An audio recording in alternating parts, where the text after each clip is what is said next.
monde, c'est Guimauve et aujourd'hui on se retrouve pour une nouvelle vidéo.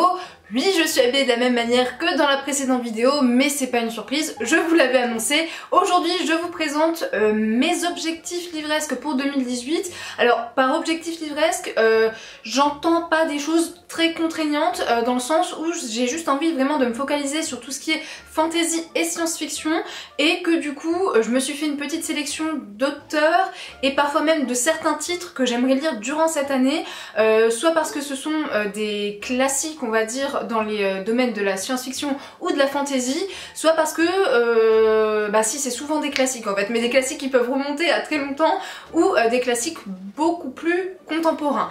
Voilà, donc trêve de bavardage, je commence tout de suite. Dans la catégorie fantastique, l'un des premiers livres que j'aimerais beaucoup lire et que j'ai envie de lire depuis des années, c'est le premier tome de la série Fils des Brumes de Brandon Sanderson, dont on entend beaucoup parler, qui est vraiment encensé, qui est vraiment gage de qualité quand on en entend parler. Donc forcément je suis très curieuse, c'est quand même à chaque fois, c'est une trilogie en fait qui propose à chaque fois des tomes très denses, très épais, donc c'est vrai que ça peut être un petit peu effrayant. Moi ça me fait pas peur en soi, vu que de toute manière, hein, comme je vous ai dit, mon objectif pour cette année c'est pas forcément de lire 70 livres comme l'année précédente, mais plutôt d'en lire dans les 50, sachant que voilà, j'ai l'impression que j'aurai plus l'occasion de lire des choses illustrées, donc ça devrait compenser avec le temps que je mettrai à lire ce genre de livres, mais j'aimerais beaucoup cette année me lancer dans cette série, et voilà.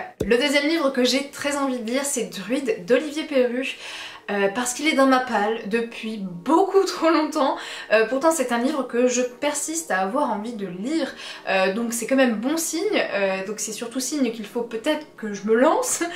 Donc cette année je pense que ce sera la bonne occasion. C'est un one shot, donc c'est plutôt un bon point.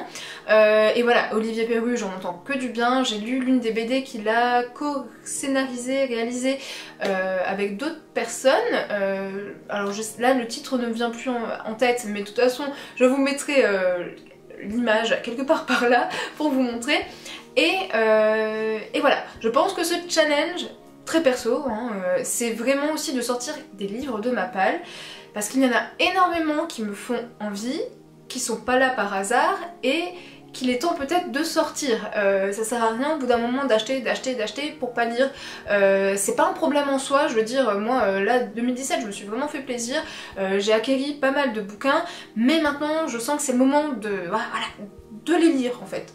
C'est un petit peu le but. Le troisième livre que j'aimerais beaucoup lire, c'est Même pas mort de Jaworski. Pourquoi? Parce que je me le suis procuré aux Imaginales. C'est un auteur, encore une fois, dont j'entends beaucoup de bien. Je l'ai trouvé hyper intéressant, du coup quand je l'ai rencontré il était extrêmement gentil. J'ai également écouté par la suite les conférences qu'il avait données par rapport aux univers celtiques, à ce genre de choses, et c'était absolument passionnant. C'est quelqu'un d'hyper... qui pousse énormément ses recherches, et je trouve ça génial en fait. Ça donne beaucoup de crédibilité du coup à ses écrits, je pense, et voilà, c'est pas un livre très gros, c'est certes le début d'une trilogie je pense, alors je ne crois pas dire de bêtises, je sais que le deuxième tome est déjà sorti du coup l'année dernière, mais j'avais lu du coup je crois le prologue de Même pas mort quand j'étais dans le train pour le retour des Imaginales, et ça m'avait déjà foutu les frissons, donc c'est très bon signe. Donc voilà, je me dis peut-être si j'arrive, ce serait vraiment bien que j'arrive à le lire avant les Imaginales. Il me reste encore un petit peu de temps, donc je pense que c'est tout à fait jouable, et voilà. En plus de ça, petit truc qui est plutôt positif, c'est que j'ai également le audiobook de Même pas mort que j'avais du coup pris sur Audible, et ça peut être une bonne chose de peut-être alterner cette lecture entre lecture et écoute.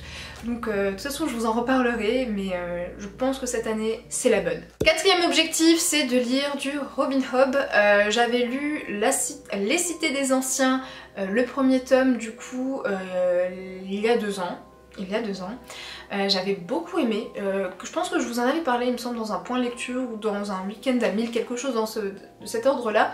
Je vous en avais parlé, j'avais vraiment beaucoup aimé. Par contre, clairement, j'ai pas commencé au bon moment, parce que Les Cités des Anciens, ça vient après l'Assassin Royal, ça vient après, je sais plus, une autre série en rapport avec l'océan, je sais plus, alors j'ai plus le titre en tête, mais clairement, le tome que j'ai lu j'aurais pas dû le lire en premier, donc je vais essayer de reprendre tout un petit peu dans l'ordre de Robin Hood. Et voilà, forcément le premier tome c'est l'Assassin Royal, si je ne dis pas de bêtises, et j'ai très hâte. C'est pour moi une autrice qui est un peu une référence dans le domaine de la fantasy, donc il n'y a pas de raison que je me lance pas là-dedans, et voilà. Le prochain livre que j'ai envie de lire, c'est La musique du silence de Patrick Rothfuss. Ce n'est pas une surprise, je pense que c'est une surprise pour personne, il me faut ma dose de Patrick Rothfuss, et voilà, je pensais tenir un peu plus longtemps avant de lire ce spin-off, mais je pense que je vais pas réussir. Alors je vais le lire, je vais me faire plaisir, et après s'il faut attendre encore 2-3 ans avant la sortie du 3e tome, et ben c'est pas grave, je me referai la série en attendant, mais j'ai très hâte. C'est vrai que c'est un spin-off, donc un livre qui a pas fait forcément toujours l'unanimité, voilà. Mais moi j'ai envie de donner sa chance au livre, parce que j'ai juste envie déjà de retrouver dans un premier temps la plume de l'auteur, du traducteur pour le coup, parce que je vais pas lire la VO, mais voilà, je préfère me faire mon propre avis sur cette question, et quoi qu'il arrive, je vous en reparlerai. Évidemment, si je parle de fantasy, il est nécessaire que je vous parle de Tolkien, ouais, parce que je n'ai toujours pas lu Le Seigneur des Anneaux. Voilà, ni le Hobbit d'ailleurs. Pourtant c'est pas faute d'avoir envie, parce que je pense que le premier tome du Seigneur des Anneaux et le Hobbit sont dans ma palle depuis au moins le collège, lycée, dans ces eaux-là. Le truc c'est que j'avais pas forcément accroché à l'écriture quand j'étais au lycée, j'arrivais pas. Voilà, j'étais comme heurtée, trop compliqué pour moi à l'époque, j'en sais rien, mais j'y arrivais pas. Pourtant, j'ai envie, parce que le Hobbit, j'avais déjà commencé plusieurs fois à le lire, parce que quand j'ai repris le livre en main, j'ai vu qu'il y avait je sais pas combien de post-it dedans, donc je me suis dit, oui, j'ai dû essayer à plusieurs reprises de le lire, mais ça, voilà, j'ai jamais réussi. Mais pourtant, c'est un de mes objectifs, je voudrais quand même lire cette trilogie, et du coup le Hobbit. Pour moi c'est vraiment un classique, on peut pas passer à côté de Tolkien, vous voyez, si on aime la fantasy on ne peut pas. Surtout que moi j'avais adoré les films, donc voilà, il faut que ce soit aussi un peu cohérent. Je suis sûre que je vais apprendre beaucoup de choses aussi sur cet univers là, forcément, et voilà. En plus de ça, j'ai un autre bouquin dans l'univers de Tolkien qui s'appelle Les Enfants d'Olin, ou un truc comme ça, je sais pas comment on le prononce. Voilà, j'ai tout, je crois en cet auteur, et il faut vraiment du coup que je me lance dans ces lectures. Voilà, donc au moins lire l'un des deux, soit le Hobbit, soit le premier tome des Seigneurs des Anneaux, mais cette année c'est la bonne, on y croit. Avant-dernier auteur que j'aimerais bien lire dans la catégorie fantasy, c'est David Gemmell avec Rigante, parce que Rigante, j'ai les 2 premiers tomes dans ma palle depuis, je pense, facilement 4-5 ans. Facilement, donc ça peut être largement plus. Voilà, j'ai pas d'excuses. David Gemmell, c'est encore une fois, on va dire, une pointure, une référence quand on parle de fantasy.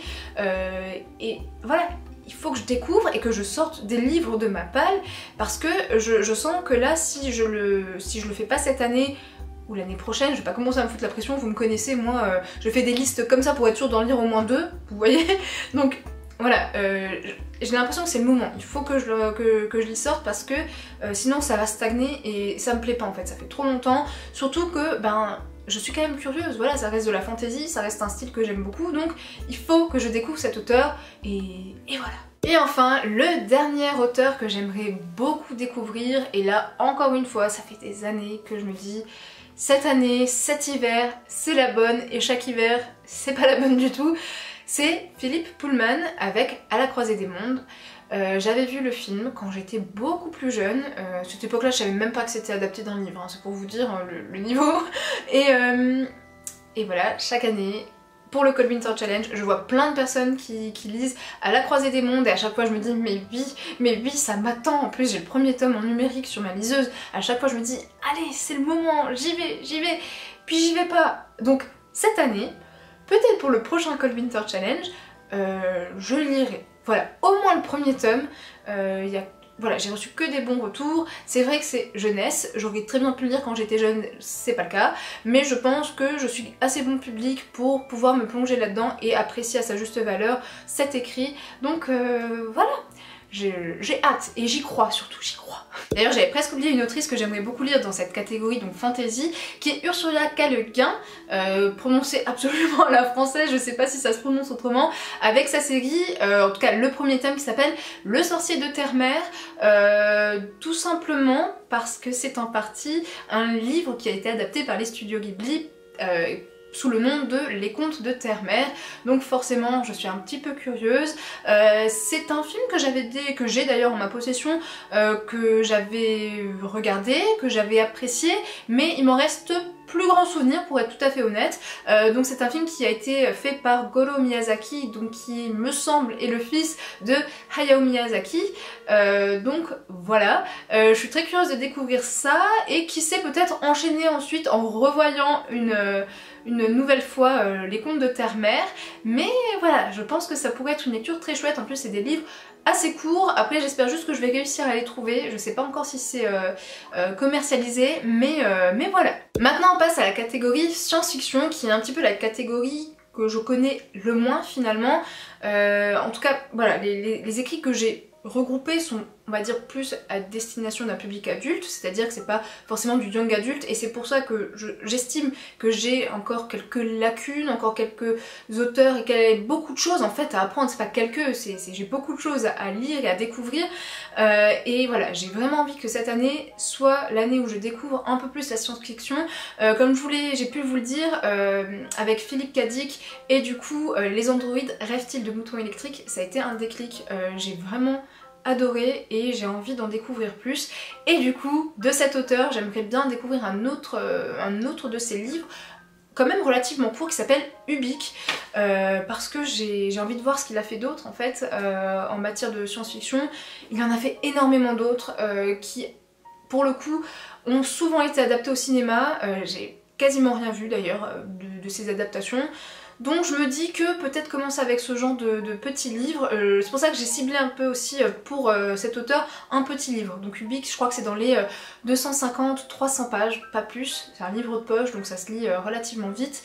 Donc voilà, je vais juste vous lire quand même le résumé pour que vous sachiez un petit peu de quoi ça parle. La publicité des organismes de protection anti-psy proclame: défendez votre intimité. Est-ce qu'un étranger n'est pas à l'affût de vos pensées ? Êtes-vous vraiment seul? Cela concerne les télépathes mais aussi les précognitifs. Vos actes sont-ils prédits par quelqu'un que vous n'avez jamais rencontré? Mettez fin à votre anxiété, contactez le plus proche organisme de protection. C'est dans cet univers que Glenn Ransiter vit et meurt. Mais meurt-il vraiment? Le temps s'en va en lambeaux. Une bouffée de 1939 dérive en 1992, et par les trous du décor se glissent les messages d'Ubik. Ubik qui est partout. Ubik qui est tout. Mais qui est Ubik? Pour continuer un petit peu dans cette lignée, il y a un autre auteur qui a écrit un classique, des classiques qu'il faut à tout prix que je lise, c'est 1984 de George Orwell, parce que là je sens que c'est clairement une lacune pour moi. Avec Big Brother et tout, j'ai beau connaître les références, il faudrait peut-être que je lis mes références à des connaissances un peu plus approfondies, donc voilà, j'ai très envie de découvrir cet auteur et je sens que cette année c'est la bonne. Je dis ça pour tous les livres mais j'ai vraiment très envie de les découvrir, donc voilà, hein. On y croit. Les autres prochains auteurs que je vais vous présenter sont des auteurs que j'ai envie de découvrir depuis très longtemps, auxquels je pense accrocher vraiment en fait. C'est assez idiot, bizarre de se dire qu'on va accrocher au style d'un auteur qu'on ne connaît pas, mais pourtant c'est comme une conviction profonde, et du coup j'arrête de blablater. Le premier c'est Isaac Asimov et le second c'est Ray Bradbury. Pour le coup, pour ces deux auteurs là, je n'ai pas encore défini quel livre j'allais lire d'eux. En l'occurrence pour Ray Bradbury, je pense que je vous l'avais présenté ou pas, bon derrière là vous allez pas le voir, mais j'ai beaucoup de livres de cet auteur là que je me suis procuré souvent en occasion, ce genre de choses. J'ai très envie de découvrir cet auteur. Il a fait aussi du fantastique pour le coup, hein, Ray Bradbury. Donc c'est pour ça aussi Ray Bradbury, je sais pas si je vais du coup le rencontrer, on va dire au niveau des livres en fantastique ou en science-fiction. Donc c'est pour ça, je me laisse quand même de quoi choisir, et pareil c'est... Enfin, oui, c'est pareil pour Asimov au final. J'aimerais bien lire forcément ce qui est plus connu de chez lui, son cycle sur les robots. mais je sais qu'il a fait aussi d'autres choses toujours en rapport avec les robots. Alors là j'ai plus les titres en tête, mais c'est regroupé par gros bouquins avec 3 cycles à chaque fois, je sais plus exactement, faudra que je me renseigne, mais voilà, je sais pas encore exactement par quoi je vais attaquer, mais ces deux auteurs là, cette année, j'ai vraiment envie de les découvrir. L'avant-dernier auteur que j'ai envie de découvrir, c'est Frank Herbert avec sa série Dune. Donc c'est un classique, tout le monde connaît Dune, à part moi évidemment. Donc j'ai envie de lire au moins le premier tome cette année, parce que... Alors pour une raison très précise en fait pour Dune, et c'est pour ça que je suis certaine que ce livre-là, je le lirai, en plus à mon avis je vais le lire en lecture commune avec un ami à moi, c'est parce que Denis Villeneuve va l'adapter, enfin de ce que j'avais entendu dire, c'est le prochain film qu'il va adapter au cinéma après avoir adapté Blade Runner 2049, et vu le chef-d'œuvre qu'il a réalisé, je mets tous mes espoirs sur lui et sur cette histoire, donc... Je vais découvrir Dune cette année, ça c'est certain. Cette fois-ci, je vais quand même vous lire le résumé pour que les gens comme moi qui ne connaissent pas encore puissent savoir un petit peu de quoi va parler Dune. Voilà. Dans les temps de l'avenir, à l'époque où l'homme a conquis l'espace, une planète désertique, Dune, suscite de multiples convoitises. Elle recèle dans ses sables une épice fabuleuse capable de prolonger la vie et de développer les capacités de prescience de l'esprit humain. Et le dernier auteur que j'aimerais beaucoup lire dans la catégorie science-fiction est une autrice que vous allez choisir et me conseiller, tout simplement parce que je ne m'y connais pas suffisamment en science-fiction pour m'aiguiller dans les classiques de la science-fiction et essayer de trouver une autrice en particulier. Comme vous avez pu le constater, que ce soit dans ma sélection fantasy ou science-fiction, il y a quand même pas mal d'auteurs et pas tant d'autrices que ça, et je ne m'y connais pas suffisamment pour pouvoir m'orienter toute seule. J'ai du mal aussi à en trouver de mon côté, donc c'est pour ça que j'attends avec beaucoup d'impatience vos recommandations, quelle autrice je devrais lire, ou plutôt quel livre de quelle autrice, enfin vraiment ça me tient vraiment à cœur que vous m'aidiez, parce que dans cette catégorie du coup science-fiction, je recheck, mais effectivement il n'y a que des hommes, donc ça me plaît pas trop. Autant pour la fantasy, il y en a quand même deux, il me semble, dans la sélection que j'ai faite, il y a 2 femmes, mais là j'ai besoin de vous, donc je vous attends avec grande impatience en commentaire. Voilà, cette vidéo est terminée, comme j'ai pu vous le dire. Dans cette vidéo, plus que jamais, j'ai besoin de vos retours en ce qui concerne la sélection de l'autrice de science-fiction que je lirai cette année. Je suis certaine qu'il y en a vraiment énormément, donc j'ai vraiment besoin de vous.